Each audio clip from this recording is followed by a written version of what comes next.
It's time for City Beat, your source for all the latest news on the city of Thompson. Only on 102.9 CHTM, your radio station. Good morning and welcome to City Beat on this rainy Thursday morning. I'm Stuart Walter here with the mayor of Thompson, Dennis Fenske. Good morning. We didn't have City Beat last week. You were in Lynn Lake. Yes. But we will talk about that later. Okay. So we have lots to catch up on. City Council was not this Monday. It was the Monday before. But it was the second meeting in a row where the CSO agreement was before council. It passed both times. At the previous meeting in May, it was approved except for the funding part, which was what was approved at the past council meeting. What changed between the council meetings to change the stance of council on the funding issue? Basically what happened is the first agreement that was submitted, the city wasn't comfortable with the wording that reflected no funding from the province of Manitoba, and so we excluded that clause. We were then advised by the Department of Justice that the clause from a legislative perspective had to be included as part of the agreement, but we're assured with the understanding that the clause still did not hold up any of the discussions with the Department of Justice about funding the CSO program moving on. So that's why we brought it back the second time, putting that clause back into place in order to get the legislation passed so that the CSOs can have legislative power of peace officer status and continue with those duties. So we've signed that off. The RCMP have signed that off. We are waiting for the Minister of Justice to sign it off, which would reinstate the full legislative authorities of the CSOs. So does that mean that the city is going to be on the hook fully for the program from now on? No, it's ongoing negotiations with the Department of Justice, the province of Manitoba. But we did in our 2017 budget, just to assure and for our employees, because they are concerned for their jobs. We allocated monies from one of our reserves to fully fund the CSO program to the end of this year, so that employees were comfortable in the fact that their jobs were safe and intact for 2017. We will still continue to negotiate with the province of Manitoba to get a further agreement for beyond this year, and hopefully that will come about in the next month or so. Like the CSO agreement, this was the second time at council that a new bylaw was brought forward, this time for the second reading of the financial assistance bylaw. For those who didn't go to council, could you explain what the bylaw is and what effect it will have on Thompson, specifically as it is the businesses? Yeah, so this is basically, if everybody's aware of the Thompson 2020 initiative, and I've talked publicly before about the 4 buckets of work, this is bucket 3, which entails the business growth and development for new business or existing businesses. The city is stepping up and putting forward this bylaw, which is basically a tax abatement bylaw, which allows for property owners, business owners that own property, to improve their facilities, their buildings, or to build new, and for that, depending on the amount of investment, would receive a tax abatement or tax relief from property taxes over the next 5 years, depending on the level of their investment. And so that's the second reading has been passed. It's coming back for a third reading once some additional information is provided. And again, this is an initiative under bucket 3 of the Thompson 2020 initiative. Now, there was objections during the first reading, and the same objections were brought up during the second reading, that the bylaw doesn't do anything for business owners who don't own the land. You responded the first time, and administration responded at the meeting back on June 5th. Could you clarify for the general public why the objections shouldn't be there? Well, again, you first have to understand the bylaw that's being proposed. The bylaw is tax abatement for property owners, and that's who it addresses. Those businesses that are leaseholders, this specific bylaw or initiative doesn't affect those. That's not to say that there can't be a program that would assist businesses who are leaseholders who want to improve their businesses, that we couldn't talk about some assistance moving forward. But in this particular case, you need to understand the concept of the bylaw and understand that it's property tax relief for business owners that own property. Now, you mentioned the Thompson 2020 initiative. Yesterday at the Chamber of Commerce lunch meeting, there was an update from the project managers on that initiative, and I have to say, being there, that was probably the largest crowd at one of those meetings that I've seen in the 6 months that I've been covering them. Could you maybe give a brief update on where the initiative stands and remind the public of those 4 buckets? Sure. So I'd like to that was a soft rollout yesterday to the Chamber of Commerce along with our budget presentation for 2017 budget. Thompson 2020 will be at Council on this Monday evening at 7 o'clock to do a presentation in regards to the update of the whole program.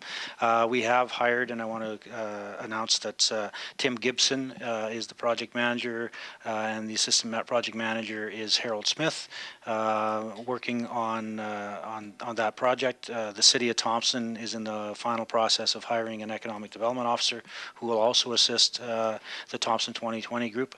And so the 4 initiatives in regards to the buckets of work.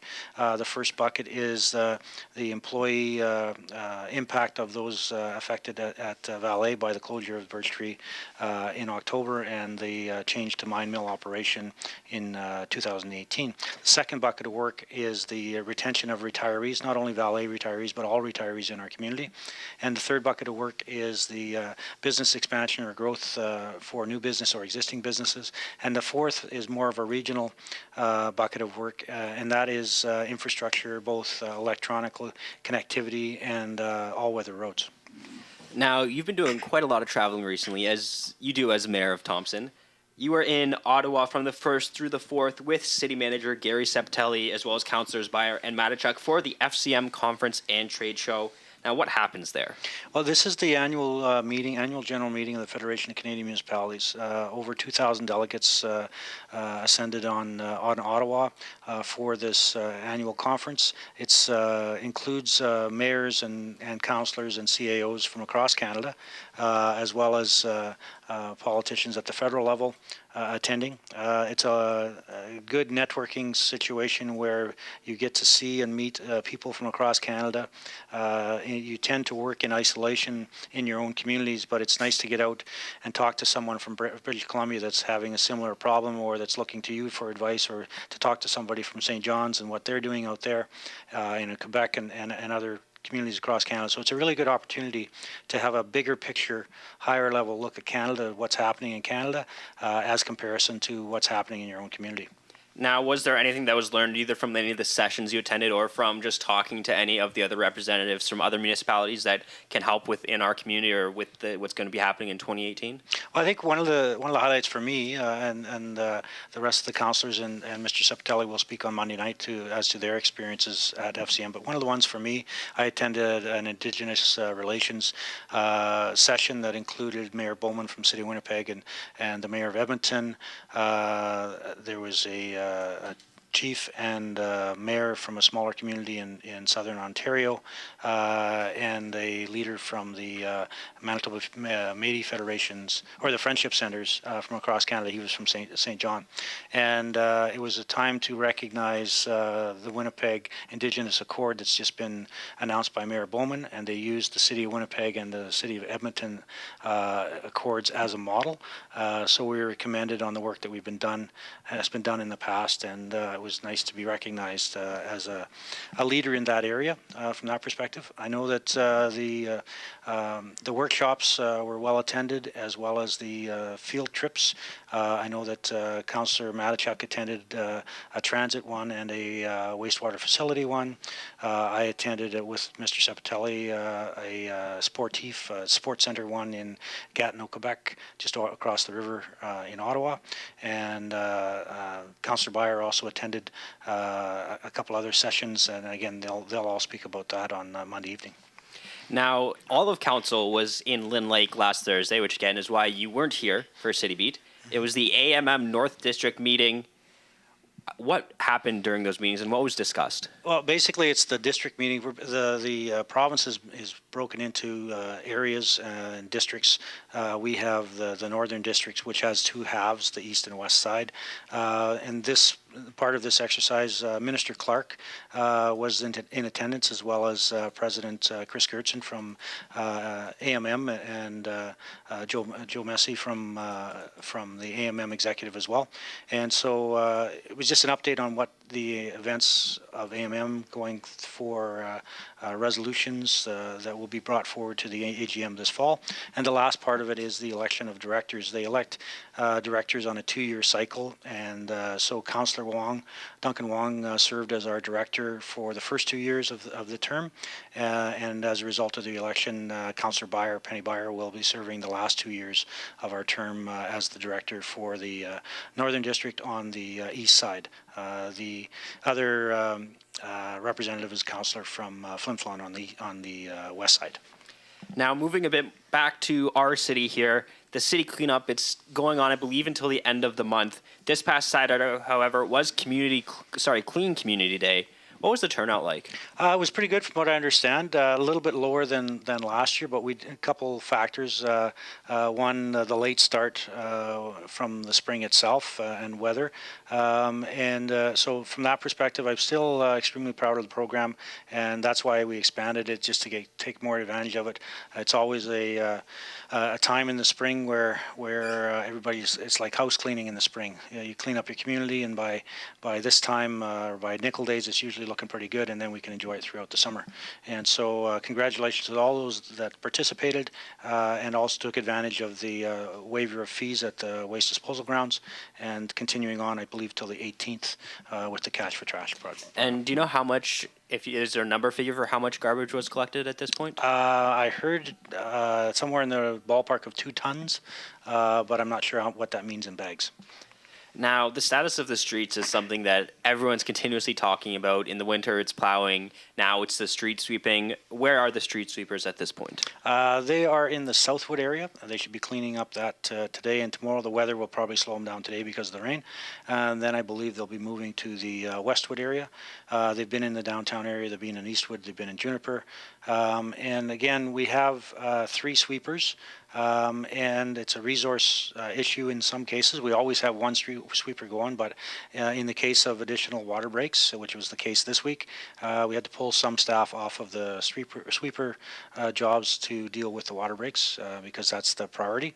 But we will continue to do that. But interesting, getting back to FCM, that was a topic of discussion across Canada, is with the weather changes that everybody experienced, whether it was ice storms in Ontario or the wet weather and flooding in BC and in St. John's and New Brunswick, road conditions and road failures were abundant across Canada. So we aren't immune to it. We get a freeze-thaw cycle. So it was interesting to see how many people were dealing with exactly what we were dealing with in regards to road failures and potholes way up from the previous year. Now, this isn't to do with the cleaning of streets, but I know the intersection of Cree and Thompson by the KFC, that was just painted yesterday for crosswalks and the stop lines. Yes. And Mystery Lake was painted on Sunday.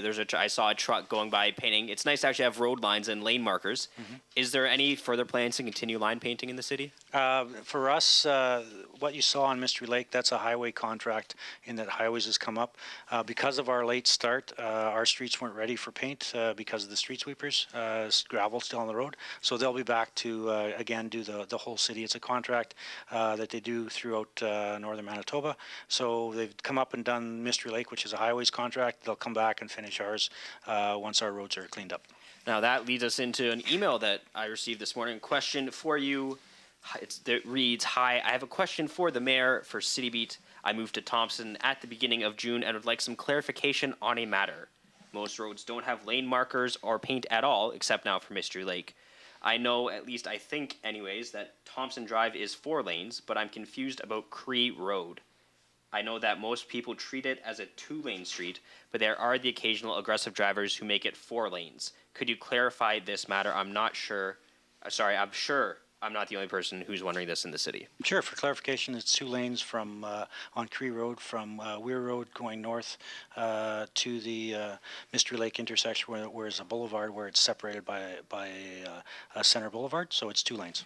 And thank you, Mac, for that question. And then finally, there's a motocross club meeting on Tuesday. Yes, this is, I want to shout out to Councillor Dennis Foley. He's been a big push with this, and the Manitoba Motocross is coming up for an open house, open meeting to see what we can do positively to encourage the development of the motocross track south of town, the old stock car racetrack, for those who have been around for a little while, and also to address the ATV and motocross use of equipment in our city limits. So we'll talk about some safety. We'll talk about how we can get a group going that can lead the charge in regards to the development of that. It's all about being able to safely enjoy ATVs and motocross bikes. Because we live in the north, in the area that we have, it's a shame not to take advantage of it. But again, we have to respect the rules of the road and operate them safely. And that's taking place at the VRCC? Absolutely, yes.